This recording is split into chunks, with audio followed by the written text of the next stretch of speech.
ಸಾರಿಗೆ ನೌಕರರು ನೀಡಿದ್ದ ಡೆಡ್ಲೈನ್ ಈಗ ಅಂತ್ಯವಾಗಿದೆ.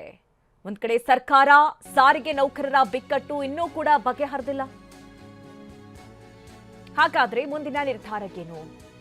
ಇವತ್ತು ರಾತ್ರಿಯಿಂದಲೇ ಬಸ್ ಬಂದ್ ಫಿಕ್ಸ್ ಆಗುತ್ತಾ? ಇವತ್ತು ಎಂದಿನಂತೆ ಬಸ್ ಓಡಾಟ ಇತ್ತು. ಯಾವುದೇ ರೀತಿ ಪ್ರಯಾಣಿಕರಿಗೆ ತೊಂದರೆ ಆಗಲಿಲ್ಲ. ಒಂದ್ ಕಡೆ ಈಗಾಗಲೇ ನೌಕರರು ಮುಷ್ಕರಕ್ಕೆ ಮುಂದಾಗಿದ್ದಾರೆ. ಅವರನ್ನ ಮನವೊಲಿಸುವ ಪ್ರಯತ್ನ ಸರ್ಕಾರದ ವತಿಯಿಂದಲೂ ಕೂಡ ಆಗ್ತಾ ಇದೆ. ಆದರೆ ಯಾವುದಕ್ಕೂ ಕೂಡ ಪಟ್ಟು ಬಿಡದಂತಹ ನೌಕರರು ತಮ್ಮ ಬೇಡಿಕೆಗಳು ಏನೆಲ್ಲ ಇದೆ ಅದನ್ನ ಸಂಪೂರ್ಣವಾಗಿ ಸರ್ಕಾರ ಬಗೆಹರಿಸಬೇಕು ಅಂತ ಹೇಳಿ ಪಟ್ಟು ಹಿಡಿದು ಕೂತಿದ್ದಾರೆ. ಈಗಾಗಲೇ ಅವರು ಕೊಟ್ಟಂತಹ ಡೆಡ್ಲೈನ್ 4 ಗಂಟೆಯ ಡೆಡ್ಲೈನ್ ಮುಗಿದಿದೆ. ಸಭೆಯನ್ನು ಮಾಡಿದ್ವಿ. ಇದಾದ ನಂತರ ಸರ್ಕಾರ ತನ್ನ ಒಂದು ನಿರ್ಧಾರವನ್ನು ಕೈಗೊಂಡು ಕೋವಿಡ್ ಪೀರಿಯಡಲ್ಲಿ ನಾನ್ ಪ್ರೊಡಕ್ಟಿವ್ ಪೀರಿಯಡ್ ಇಂಥ ಸಂದರ್ಭದಲ್ಲಿ ನಾವು ಸಂಬಳವನ್ನು ಸಹ ಕೊಟ್ಟಿದ್ದೀವಿ. ಆದರೂ ಸಹ ಇದಕ್ಕೆ ಸಂಬಂಧಿಸಿದಂತೆ 38 ತಿಂಗಳ ಪೈಕಿ ಈ ಒಂದು 14 ತಿಂಗಳು ಶ್ರೀನಿವಾಸ ಮೂರ್ತಿ ಕಮಿಟಿಯವರ ರೆಕಮೆಂಡೇಶನ್ ಪ್ರಕಾರ ಕೊಟ್ಟಿದ್ದಾರೆ ಮತ್ತು 24 ತಿಂಗಳಲ್ಲಿ 1 ವರ್ಷವನ್ನು ಮೈನಸ್ ಮಾಡಿ 12 ತಿಂಗಳ ಒಂದು ವೇತನವನ್ನು ಹಿಂಬಾಕಿಯನ್ನು ಕೊಟ್ಟಿದ್ದಾರೆ. ಅದಕ್ಕೆ ಆದೇಶ ಆಗಿದೆ. ಜೊತೆಗೆ ಈಗ ಏನು ಈ ಒಂದು 23ವರೆಗೂ ಇತ್ತು, ಅದನ್ನು ನೆಕ್ಸ್ಟ್ ರಿವಿಷನ್ 27ನಲ್ಲಿತ್ತು. ಅದಕ್ಕೆ ಈಗ 23ಕ್ಕೆ ಮಾಡೋದಕ್ಕೆ 25 ಮಾಡೋದಕ್ಕೆ ಒಪ್ಕೊಂಡಿದ್ದಾರೆ. ಆದೇಶವನ್ನು ಹೊರಡಿಸಿದ್ದೇವೆ. ಸೊ ಇನ್ನೂ ಸಹ ಎಷ್ಟು ಪ್ರಮಾಣದ ಒಂದು ಹೆಚ್ಚಳಿಕೆಯನ್ನು ಮಾಡಬೇಕು, ಎಷ್ಟು ನಾವು ಇನ್ಕ್ರೀಸ್ ಮಾಡಬೇಕು ಅನ್ನೋದ್ರ ಬಗ್ಗೆ ಯೂನಿಯನ್ಗಳ ಜೊತೆ ಚರ್ಚೆ ಮಾಡಿ ಮಾನ್ಯ ಸಚಿವರು ನಮ್ಮ 4 MDಗಳು ಸೇರಿ ಸೊ ಶಾರ್ಟ್ಲಿ ಒಂದು ಸಭೆಯನ್ನು ಕರೆದು ಮುಂದಿನ ದಿನಗಳಲ್ಲಿ ಇದಕ್ಕೆ ಫೈನಲೈಸ್ ಮಾಡ್ತೀವಿ. ಈಗ ಮಾನ್ಯ ಸಚಿವರು ಡೇಟ್ ಕೊಡಬೇಕಾಗತ್ತೆ. ನಾನು ಮಾತನಾಡಿದ್ದೀನಿ, ಮಾನ್ಯ ಸಚಿವರು ಶಾರ್ಟ್ಲಿ ಡೇಟ್ ಕೊಡ್ತೀನಿ ಅಂತ ಹೇಳಿದ್ದಾರೆ. 4 MDಗಳು ಸಹ ಕರೆದುಬಿಟ್ಟು ನಾವು ಈ ಒಂದು ಸಭೆಯನ್ನು ಏರ್ಪಡಿಸ್ತೀವಿ. ಅತಿ ಶೀಘ್ರದಲ್ಲೇ ಮಾಡ್ತೀವಿ ಮತ್ತು ಎಷ್ಟು ಪರ್ಸೆಂಟ್ ಅನ್ನೋದನ್ನು ಆ ಒಂದು ಸಭೆಯಲ್ಲಿ ನಿರ್ಧಾರ ಆಗುತ್ತೆ.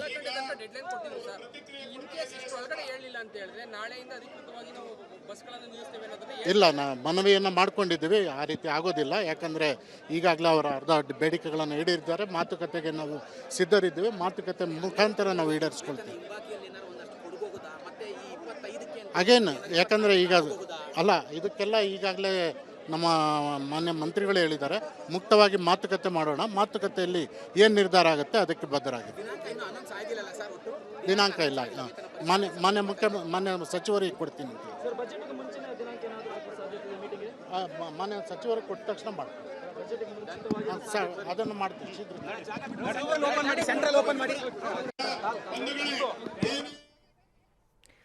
ಅಕ್ರಮ್ ಪಾಷಾ ಅವರು ಕೂಡ ಮಾತನಾಡ್ತಾ ಇದ್ರು. ಸರ್ಕಾರದ ಸಂಧಾನ ಸೂತ್ರ ಒಪ್ಪದ ಸಾರಿಗೆ ನೌಕರರು. ಕೆಎಸ್ಆರ್ಟಿಸಿ ಎಂಡಿ ಅಕ್ರಮ್ ಪಾಷಾ ಹೇಳಿಕೆಗೆ ಈಗ ವಿರೋಧ ಕೂಡ ವ್ಯಕ್ತವಾಗ್ತಾ ಇದೆ. ಬಜೆಟ್ನಲ್ಲಿ ಹಣ ಮೀಸಲಿಡೋದಾಗಿ ಎಂಡಿ ಭರವಸೆಯನ್ನ ಕೊಟ್ಟಿದ್ದಾರೆ. ಬೇಡ, ಈಗಲೇ ಮಾಡಿ ಅಂತ ಪ್ರತಿಭಟನಾ ನಿರತರು ಪಟ್ಟು ಹಿಡಿದಿದ್ದಾರೆ. ಸರ್ಕಾರದ ಸಂಧಾನ ಸೂತ್ರ ಒಪ್ಪದ ಸಾರಿಗೆ ನೌಕರರು. ಕೆಎಸ್ಆರ್ಟಿಸಿ ಎಂಡಿ ಅಕ್ರಮ್ ಪಾಷಾ ಹೇಳಿಕೆಗೆ ಪ್ರತಿಭಟನಾಕಾರರು ವಿರೋಧವನ್ನ ವ್ಯಕ್ತಪಡಿಸ್ತಾ ಇದ್ದಾರೆ. ಮುಂದಿನ ದಿನಗಳಲ್ಲಿ ಅಂದ್ರೆ ಬಜೆಟ್ ಏನು ಘೋಷಣೆ ಆಗತ್ತೆ ಆ ಸಂದರ್ಭದಲ್ಲಿ ಒಂದಷ್ಟು ಹಣವನ್ನ ಮೀಸಲಿಡ್ತೀವಿ ಅನ್ನುವಂತ ಮಾತನ್ನ ಹೇಳ್ತಾ ಇದ್ರು. ಅದಕ್ಕೆ ಪ್ರತಿಭಟನಾಕಾರರು ಒಪ್ಕೊಳ್ತಾ ಇಲ್ಲ. ಈಗ ನಮ್ಮ ಕರ್ನಾಟಕ ರಾಜ್ಯ ರಸ್ತೆ ಸಾರಿಗೆ ಸಂಸ್ಥೆಯ ನೌಕರರು ಏನು ಬೇಡಿಕೆಯನ್ನು ಇಟ್ಟಿದ್ರು, ಇದರಲ್ಲಿ ಪ್ರಮುಖವಾಗಿ 2 ಬೇಡಿಕೆಗಳನ್ನು ಇಟ್ಟಿದ್ರು. ಅದರಲ್ಲಿ ಒಂದು ಬೇಡಿಕೆಯನ್ನು ಅಪಾಯಿಂಟ್ಮೆಂಟ್ ತಗೊಂಡು ಅವರು ಸಾರಿಗೆ ಸಚಿವರನ್ನ ಹೋದಾಗ ಅನಂತ ಸುಬ್ಬರಾವ್, ವಿಜಯಭಾಸ್ಕರ್, AITUC ನಾಯಕರು ಕರೆದು ತಿಳಿಸಲಿ, ಆಮೇಲೆ ನಾವು ಪ್ರತಿಕ್ರಿಯೆ ಕೊಡೋಣ.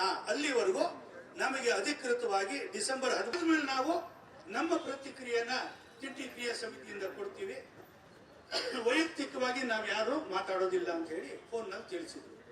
ಮಾನ್ಯ ಶ್ರೀ ರಾಮಲಿಂಗಾರೆಡ್ಡಿ ಅವರು, ನಾನು ವ್ಯವಸ್ಥಾಪಕ ನಿರ್ದೇಶಕರಾಗಿ ಬಂದ ನಂತರ ನಮ್ಮಲ್ಲಿ ನೌಕರರ ಬೇಡಿಕೆಗಳು ಏನಿತ್ತು, ನೌಕರರ ಒಂದು ಚಿಕ್ಕ ಪುಟ್ಟ ಬೇಡಿಕೆಗಳು, ದೊಡ್ಡ ಬೇಡಿಕೆಗಳು ಎಲ್ಲವನ್ನ ಮನಗಂಡ ನಂತರ ನನ್ನ ಹಂತದಲ್ಲಿ ಏನೇನು ಆಗಬೇಕಾಗಿತ್ತು ಎನ್ನುವುದನ್ನು ನಾನು ಬಂದಂತಹ ಒಂದು 15 ದಿವಸದಲ್ಲಿ ಆ ಬೇಡಿಕೆಗಳನ್ನು ಈಡೇರಿಸ್ತೇವೆ. ಮೊದಲನೇದಾಗಿ ನಮ್ಮ ಏನು ಎಂಪ್ಲಾಯೀಸ್ ಇದ್ರು, ರಿಟೈರ್ಡ್ ಎಂಪ್ಲಾಯೀಸ್, ಸುಮಾರು 100 ಕೋಟಿಯಷ್ಟು ಗ್ರ್ಯಾಚ್ಯುಟಿ ಪೆಂಡಿಂಗ್ ಇತ್ತು. ಆ 100 ಕೋಟಿ ಗ್ರ್ಯಾಚ್ಯುಟಿಯನ್ನು ರಿಲೀಸ್ ಮಾಡಿದ್ದೀವಿ. ಅದೇ ರೀತಿ EL ಎನ್ಕ್ಯಾಶ್ಮೆಂಟ್ ಸುಮಾರು 50 ಕೋಟಿಗಳಷ್ಟು EL ಎನ್ಕ್ಯಾಶ್ಮೆಂಟ್ ಇತ್ತು, ಅದನ್ನು ಕೊಟ್ಟಿದ್ದೀವಿ. ನಿವೃತ್ತಿ ಬೆನಿಫಿಟ್ಸ್ ಏನು ಮುಂದಿನ ನಮ್ಮ ನವೆಂಬರ್ವರೆಗೆ ಬ್ಯಾಲೆನ್ಸ್ ಏನಿತ್ತು ಅಷ್ಟನ್ನು ಸಹ KSRTCಯಲ್ಲಿ ಕ್ಲಿಯರ್ ಮಾಡಿದ್ದೀನಿ. ಜೊತೆಗೆ ನಮ್ಮ ರೆಗ್ಯುಲರ್ ಎಂಪ್ಲಾಯೀಸ್ BDA ಏನಿತ್ತು ಆ BDAಯನ್ನು ಸಹ ಕ್ಲಿಯರ್ ಮಾಡಿಕೊಟ್ಟಿದ್ದೀನಿ. ಅದ್ರ ಜೊತೆಗೆ ರಿಟೈರ್ಡ್ ಎಂಪ್ಲಾಯೀಸ್ಗೆ ಏನು ಕೊಡಬೇಕಾಗಿತ್ತು ಅದನ್ನು ಸಹ BDAಯನ್ನು ತಲುಪಿಸಿದ್ದೀವಿ. ಸೊ ಹೀಗೆ ನಮ್ಮಲ್ಲಿ ಇದ್ದಂಥ ಎಲ್ಲ ಒಂದು ಬೆನಿಫಿಟ್ಸ್ ಏನು ಕೊಡಬೇಕಾಗಿತ್ತು ಕೊಟ್ಟ ನಂತರ ನಮ್ಮ ದೊಡ್ಡ ಬೇಡಿಕೆಗಳೇನಿತ್ತು, ವೇತನ ಪರಿಷ್ಕರಣೆ ಇರ್ಬೋದು ಅಥವಾ ನಮ್ಮ ಬೇರೆ ಬೇರೆ ದೊಡ್ಡ ಬೇಡಿಕೆಗಳ ಬಗ್ಗೆ ಸರ್ಕಾರದ ಹಂತದಲ್ಲಿ ಮಾನ್ಯ ಮುಖ್ಯಮಂತ್ರಿಗಳ ಸಮ್ಮುಖದಲ್ಲಿ ಸುಮಾರು 3 ಬಾರಿ ಈ ಚರ್ಚೆ ಆಯಿತು. ಅದಾದ ನಂತರ ನನ್ನ ಹಂತದಲ್ಲಿ ಯಾವಾಗಲೂ ಅವರು ಡೇಟ್ ಕೇಳಿದಾಗ ಇಮ್ಮಿಡಿಯೇಟ್ ಆಗಿ ಸ್ಪಂದಿಸಿ ಅದನ್ನು ಚರ್ಚೆ ಮಾಡಿದ್ದೀವಿ. ಮುಂದಿನ ದಿನಗಳಲ್ಲೂ ಸಹ ಇದಕ್ಕೆ ನಮ್ಮ ಬಾಗಿಲು ತೆರೆದಿರುತ್ತೆ. ಸೊ ಮುಖಂಡರು ಮಾತನಾಡಬೇಕಾದ್ರೆ ಹೇಳ್ತಾ ಇದ್ರು ಏಕಪಕ್ಷೀಯ ಅದು ಅಕ್ರಮ್ ಪಾಷಾ ಬಂದ ಮೇಲೆ ಏಕಪಕ್ಷೀಯ ಅಂದರು, ಅದು ತಪ್ಪು. ಯಾಕಂದರೆ ಇಂಥ ಏಕಪಕ್ಷೀಯ ಆದೇಶಗಳು 1988 ಇಂದ ಬರ್ತಾ ಇದೆ. ಸೊ ಇದು ಪ್ರತಿ ವರ್ಷ ಏನು ಪರಿಷ್ಕರಣೆ ಆಗಿದೆ ಅವೆಲ್ಲ ಏಕಪಕ್ಷೀಯವಾಗಿ ಆಗಿದೆ. ಆದರೂ ಸಹ ನಾವು ಸರ್ಕಾರಿ ಅಧಿಕಾರಿಗಳು ಲೇಬರ್ ಕಮಿಷನರ್ ಸ್ಥಾನದಲ್ಲಿ ನಿಂತಾಗ ಆ ಒಂದು ಪಾತ್ರವನ್ನು ನಿಭಾಯಿಸ್ತೇವೆ. ಇಲ್ಲಿ MD ಆಗಿದ್ದಾಗ ಅದರ ಪಾತ್ರವನ್ನು ನಿಭಾಯಿಸ್ತಾ ಇದ್ವಿ. ನಮ್ಮ ಮುಖಂಡರು ಇಲ್ಲೇ ಕೂತಿದ್ದಾರೆ, IPS ಸಾಹೇಬರು, ಅವರಿದ್ದಾಗ ಆ ಒಂದು ಪಾತ್ರ ನಿಭಾಯಿಸ್ತಾ ಇದ್ರು. ಈಗ ಇಲ್ಲಿ ಕೂತಿದ್ದಾರೆ, ಈ ಪಾತ್ರವನ್ನು ನಿಭಾಯಿಸ್ತಾ ಇದ್ದಾರೆ. ಸೊ ಇದು ಸರ್ಕಾರಿ ಅಧಿಕಾರಿಗಳ ಒಂದು ಜವಾಬ್ದಾರಿ ಆಗಿರುತ್ತೆ, ಹೊಣೆಗಾರಿಕೆ ಆಗಿರುತ್ತೆ. ಡೆಫಿನೆಟ್ ಆಗಿ ನಾವು ನಮ್ಮ ಕರ್ತವ್ಯವನ್ನು ನಿಭಾಯಿಸಬೇಕು. ನಮ್ಮ ಇತಿಮಿತಿಗಳಲ್ಲಿ ನಾವು ಕೆಲಸವನ್ನು ನಿರ್ವಹಿಸಬೇಕಾಗುತ್ತೆ. ಡೆಫಿನೆಟ್ ಆಗಿ ಈ ಒಂದು ವಿಚಾರದಲ್ಲಿ ಮಾನ್ಯ ಮುಖ್ಯಮಂತ್ರಿಗಳು, ಮಾನ್ಯ ಸಾರಿಗೆ ಮಂತ್ರಿಗಳು ಮತ್ತೆ 4 ಜನ MDಗಳು ಸೇರಿ ನಾವು ಹಲವಾರು ಸಭೆಗಳನ್ನು ಮುಖಂಡರ ಜೊತೆ ನಡೆಸಿದ್ದೀವಿ. ಹಲವಾರು ಚರ್ಚೆಗಳಾಗಿದ್ದಾವೆ.